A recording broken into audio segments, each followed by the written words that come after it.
Okay, here we go. BDS playing against JDG, the tournament favorites, the chance for the golden road amongst this team. Have to say, this is the worst possible draw for BDS going into this tournament. That's because their best player in top lane plays fighters, Garen, Olaf, Darius, Set, the gods.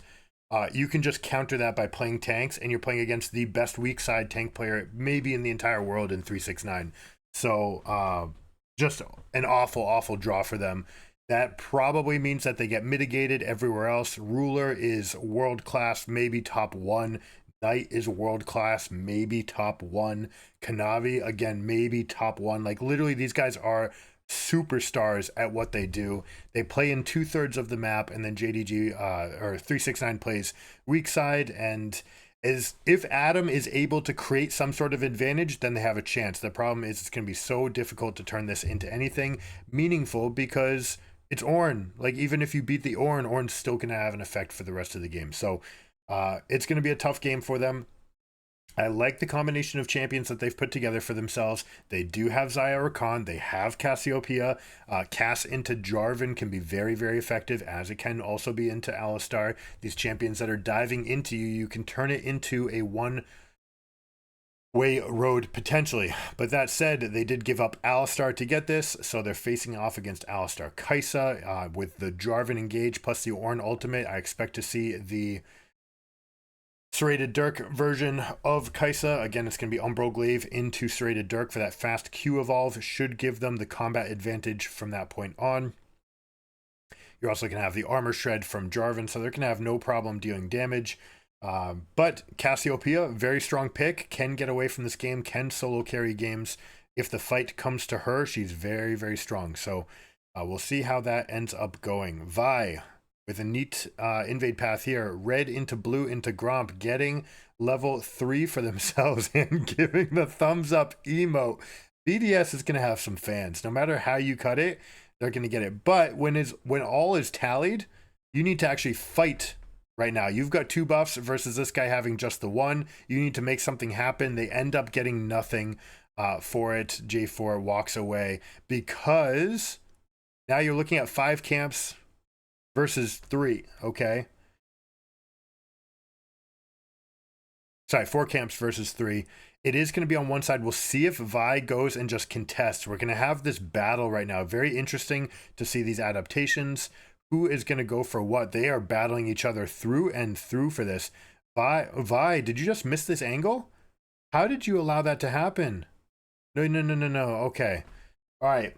You wanted to clear that. Yes, you know it's there, but you also want to clear it to get the experience. Now J4 has this advantage where they've managed to trickle their way into the top lane. Also sees that Vi went and continued top, so they may opt to say, hey, 369, just back off or bait or just survive as long as possible. I'm going to go steal some camps. Now, this may look like a little bit of an int, giving up 600 gold up in the top lane, and it's certainly, you would have preferred it to be avoided, but now Jarvan's going to go ahead, collect blue, is going to fight for level 4, and then maybe engage here against Vi. No, not going for it. It is still on BDS's side of the map. There has to be some level of miscommunication here, or you just have Kanavi expertly pulling this into the corner, keeping himself in a free spot where he can still escape if Vi comes for him. But also going and fighting for this camp. You see that he hit level 4. This is big. So he can come over. Vi is nowhere near. And Jarvan is going to be stronger in these fights, which means that you may see Jarvan go in and contest everything once again in the face of the Vi. It looks like they're circling back around here. That's very interesting. Adam, get wise to the play. Pulls back, realizing 60% health is enough to dive to a Jarvan Ornn combination. We'll see if Ornn commits to this play. Ooh, all right. Big tempo loss. Garen's going to lose a lot here, not to mention we've got the Demolish proc. Now, does he go up, and is he willing to take this fight? J4 actually whiffs. Means that we get nothing here. 369 not even getting the Demolish proc off. But now we're going to have very much a weak side, strong side set up. Oh, beautiful from Jarvan. Was that the legendary E/Q so you could get in, shrink the reaction time? That's beautifully done by Kanavi. Ornn walking out unscathed. How much is Vi able to get for herself? Now, she is a jungler that can take Dragon solo, level 4, the Denting Blows passive, But this right here is a little bit suboptimal for that sort of situation. You'd like to have the extra stats to be able to take this a little bit faster. But clearly getting back with just Kindle Gem, doesn't have Gore Drinker.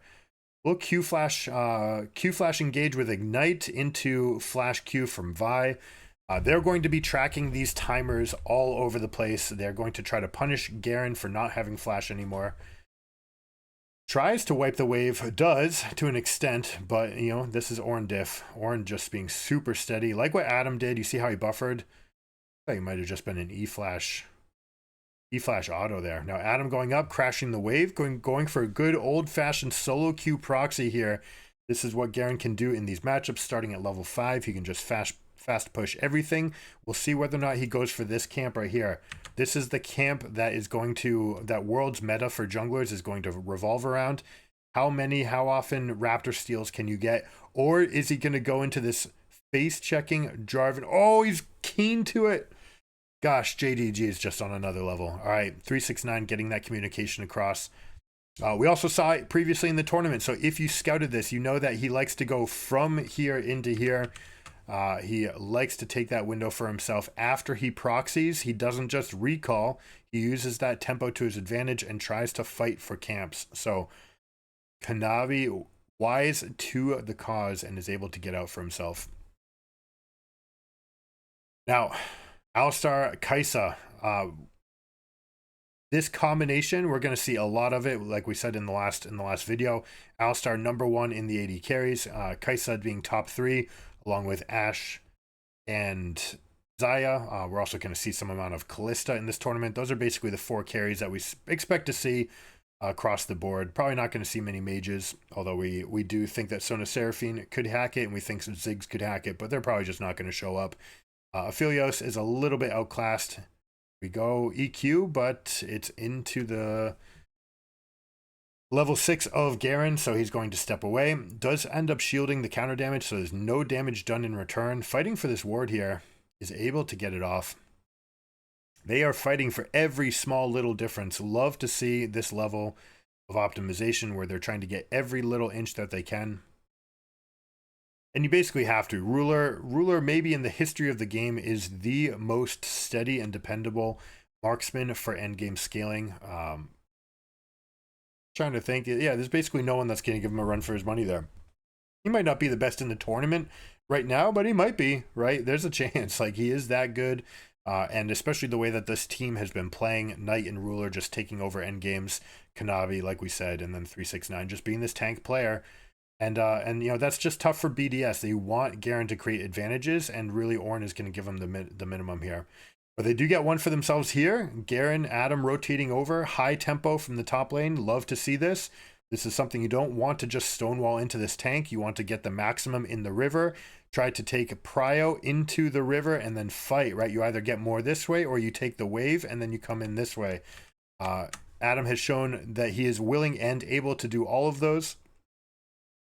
The one play that we haven't seen yet that we want to see at some point, probably not from the Garen Darius type, because it's just going to exacerbate their weakness of trying to get onto you.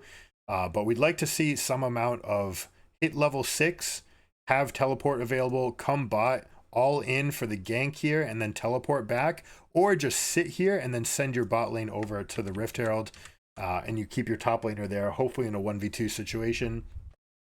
Or 1v1, basically enemy team cannot afford to leave their carry against you because you're a level 7 top lane juggernaut and they're level 5. So we haven't seen that adaptation yet, only a couple times, and mostly it's been from mid laners coming over who just happen to have their teleport available. I'd like to see some amount of scripting done where you go there with fast teleport, level 1, you go for a 3-wave crash, teleport back up into top lane, and then have it up again at that 7:30 window.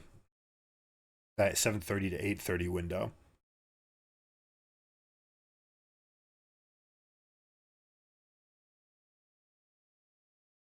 So now BDS over 1k gold lead. Got the demolish. Garen knows that he's going to have the push against Ornn whenever he feels like it. This is the strongest part of his game. Once Ornn gets the second item, he can basically ignore most of what Garen's trying to do. It's just not going to be meaningful enough. But that being said, Garen can push waves so quickly and he deals so much damage that he's going up and collecting all these plates. So he is putting a tremendous amount of pressure up right now. He's saying, I'm taking it. Are you guys going to stop me, or are you going to do something somewhere else? The correct answer is probably to do it somewhere else, because Garen is so strong in this case. He might even be able to just win a fight if Jarvan were to try to engage up upon him. Jungle support synergy moving into the southern quadrant together. You see this baseline of wards, and then they come up, they get deep wards here, right? See this line, boom, 1 2 3 4. You can even include that control ward right here as 5. So like, look at this, they've got a nice little window for themselves so that they can come take this dragon. They get prio, they push in bot. You see Xayah is stuck to the wave here, Cass is stuck to the wave. Everyone has to play carefully because your jungler and your support are in this quadrant together, which means they're threatening both of these lanes at the same time. That is something that we'd like to see much more of from these pro teams. If they want to win worlds, you wedge in and then you balloon out, okay? By wedging into that spot, you make everyone near you respect your presence, okay? And in this case, that means that both of your laners get to shove out, because no one wants to come contest the wave. They're afraid of what might be happening behind them. So love to see this level of synergy. This is something we expect from JDG. They've been doing it all season long. They did it last year too, but they had a untimely end last year at Worlds. But we'll see if they're any better this time around. I mean, clearly they are. We're talking about the LPL spring and summer champions, MSI champions. There's no doubting that this is the favorite for the tournament. Gen G definitely looking like they can contest, and that's going to be one hell of a finals as long as we get it in the finals. But whenever those teams match up, that is basically the winner of that match is who I expect to win the championship. But who knows? Maybe we'll get a dark horse to come in.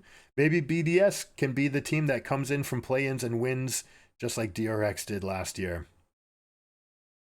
Look at this. Garen's willing to tank up some hits to get the demolish proc. He wipes out the turret, means he's willing to take this fight. He's not going to go for the all-in because the calls are back from the Ahri going missing into fog. So even though they have a trap set up here, they pull it back. They say, nope, it's fine. We don't need to spring this trap. It's too likely that Ahri and Jarvan are here.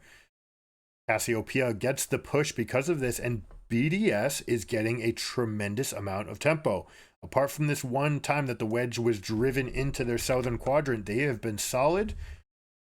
They've lost, I don't want to say the minimum, because they did lose a death and they are down in CS in those side lanes, or in the lanes adjacent to south. Check out this play. They're going to get this kill. Ooh, they spend a little bit too much time here on Ahri potentially. Garen can just never get a kill on Ahri. I really do not like that he spent any amount of time there. It meant that Kanavi was able to get a return kill. That should not have been available to them. Instead, they end up with a trade here. Power to them. And that's something that JDG has been so good at. Just the individual level of mastery and just game expertise. These guys are so good at the game that even when it's bad, it's still like, it's okay. Ornn's going to have some time alone to himself in top lane. Garen is equalizing by getting this mid lane push, but Ornn gets this one. So that's going to just be a difference in turret damage. Garen will come pick up the very end of that as well. Look at this lane economy difference. And they actually have small leads everywhere, right? Like, check this out. Everyone but Ruler. The difference being the play in bot lane that they can create for themselves. They also got the early dragon after Vi, right? Vi got that first one in payment for everything else that happened. But take a look at this play, right? So we have EQ. Now they're committed to everything. This is where we expect to see Miasma come out. He had to step aside and he flashed really good movements. Do not like that Garen went after the Ahri right there. Tried to go for a full damage with Q flash ignite and was hoping to get her into ultimate range, but she stayed just out of his range. Was not able to secure that for himself. Maybe it was right to go for it, but that like moment, right? You give up one more tick of damage on the E, and we're talking about a dead Ahri there. Instead, we don't. The corrupting potion keeps her alive, and she's able to continue the fight. Now, love this proactivity. Here we go, Cassiopeia. You see this? They pushed up mid first. Now they're going to come up into the into the lane together as a jungle and a mid laner. Enemy bot lane has to play all the way back. Now notice this, you hug this wall, okay? You want to stay as far away from both of these angles as possible. So Kai'Sa's putting herself way back there and then saying, okay, all right, you got my turret, congratulations. You've spent 5 people to do it. We're going to get mid lane and top lane prio, and we're going to turn this into a Rift Herald. We'll see if Garen ends up staying nearby to punish Kai'Sa. It looks like he might actually get it. Early Stride Breaker, she uses the ultimate to gap. All right, so beautifully done there by Ruler to escape that situation. Maybe should have just continued to pay respects. But now that they know that Garen's here, and Garen is such a tremendous part of the gold advantage that they have, they're going to feel very strong going for the Herald, knowing that Garen is not there. What Garen can do, though, is continue to secure this area for the dragon that's going to be spawning in 10 seconds. So even though they got Herald, can BDS go and fight for this? They have this one control ward. They've got lane presence. They've got the wards. They've got this advantage. They can come in. Ultimates are up, minus Kai'Sa's.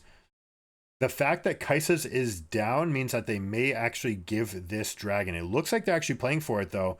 369 muscling his way in as the duty of these tanks, right? You see those 3 guys going in first. Oh, unlucky here. Alistar placing his ward, which actually renewed. This is a little interaction. We'll go after it in a moment. Do they chain CC Garen? They do. Means that the rest of the team's going to have to peel off. That was a lot of abilities, though. If you're on this level, these teams need to know how many abilities need to go on cooldown before you can actually continue this fight. We'd have to see in slow motion again. And that's me just watching the game. Coming from the point of view of the Garen, he'd have to probably look at his death recap to look at exactly what came in. But so many abilities were used. Was there a window for BDS to actually take advantage of it? Certainly not now. Not with Garen dead and you having pulled off of the objective. There's not much to go for it. But yeah, as I was saying, basically Alistar emptied his clip and it made one of his own wards die. And because it happened within vision of the enemy team, they actually got the zombie ward. Neat little interaction that comes up, somewhat rarely, but yeah, something that you don't want to give that free stat over. Garen should let this die. Yeah, good. No rush. You want to let this die, deny the local gold. Although that being said, JDG is shopping right now, so playing for that window means they get something for themselves. Now, this shouldn't have happened. All right, this entire play, we're talking about 5 people getting into this corner of the jungle and controlling this bush. Garen, they had wards here, and they had a Garen here. This should have meant that they had imminent threat across this line of scrimmage. Sorry, that got kind of scribbly. They should have been able to control this line of entry, and people should have been able to hold them to coming in. The fact that Garen stepped over here means that he had to come back, and they gave up the fog. And you see that even Garen is susceptible to that. Garen, especially with one of these builds, right? We're going to see like Stride Breaker into Black Cleaver. Usually not Hull Breaker. Usually we see something like Dead Man's Plate because it's just about mobility all the time. Although Hull Breaker is okay. And it also lets you put a lot of pressure into the champions that can't really stop you, right? They can't stop you. Ahri can no longer one-shot the wave. If you can keep that cannon alive, she has a lot of trouble killing the cannon when you have Hullbreaker. So it's not outside the realm of possibility, but he likes to team fight way more. He's not looking to be a split pusher. He's looking to be a team fighter. So now taking stock, unfortunately they were not able to balloon any kind of lead for themselves, but they do still have a lead. They've got the stat advantage. They're down the resistances here, which is going to matter for the Ornn.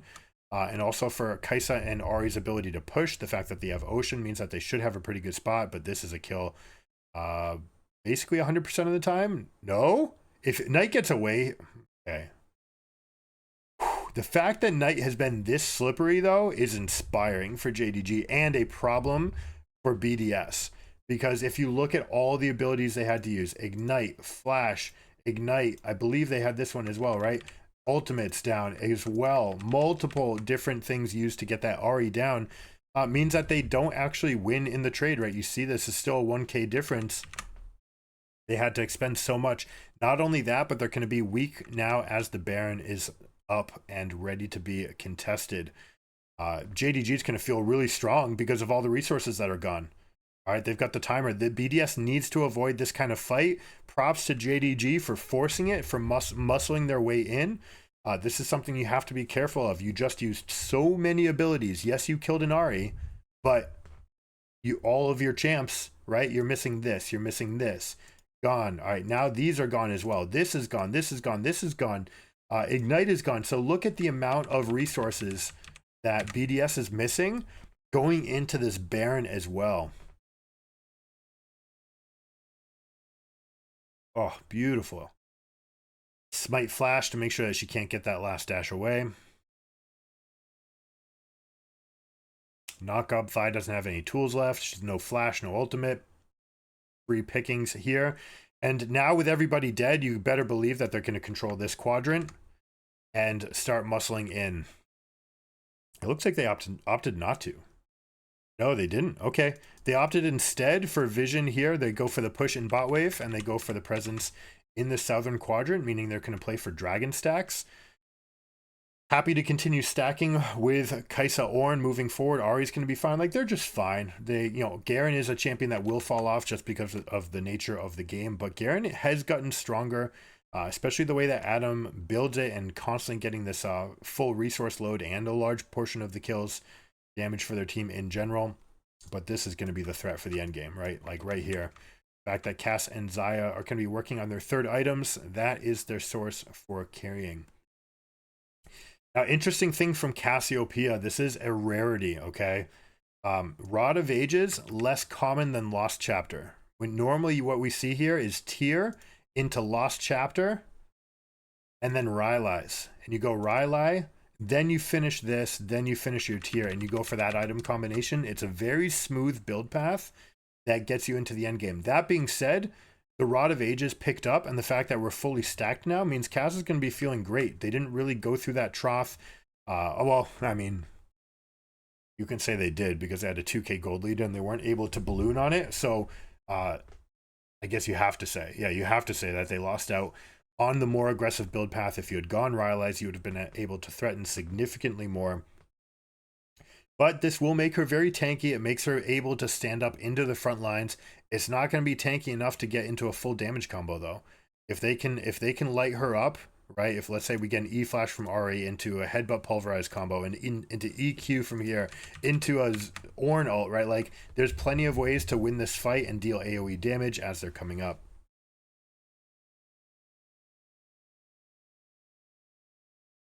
Muscling forward, fighting Garen. He did not need to use his flash. Unfortunately, they had just used all of his cooldowns. He was basically spamming his way out. That's going to cause a lot of lack of confidence for the rest of the fight. Also, the fact that you don't have flash or ignite available anymore on Garen means that he's way less threatening. The team will be able to move away from him fairly easily.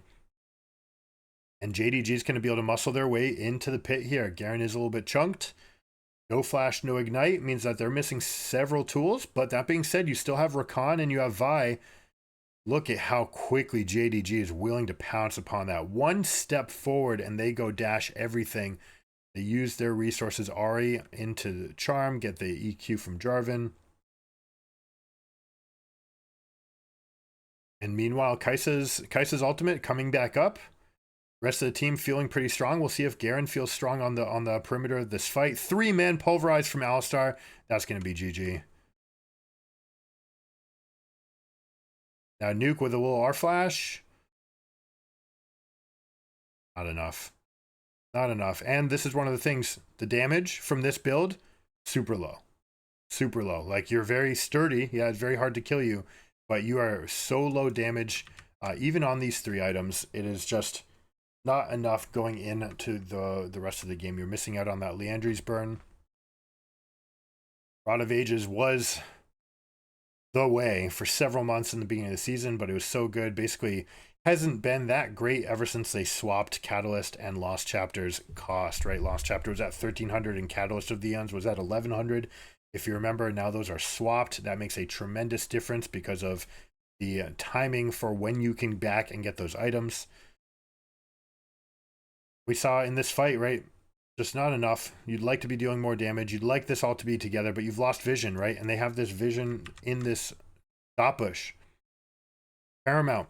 This fight breaks out. Vision difference has been the name of the game so far. BDS, we saw it on the pick on Garen here. We saw it on the pick on Vi here. Just by controlling this dot bush, that's all it takes. Right now, BDS not checking a very rudimentary box. Do we see the most shallow point of vision, the most common point of contested vision for these objectives? They've paid the price.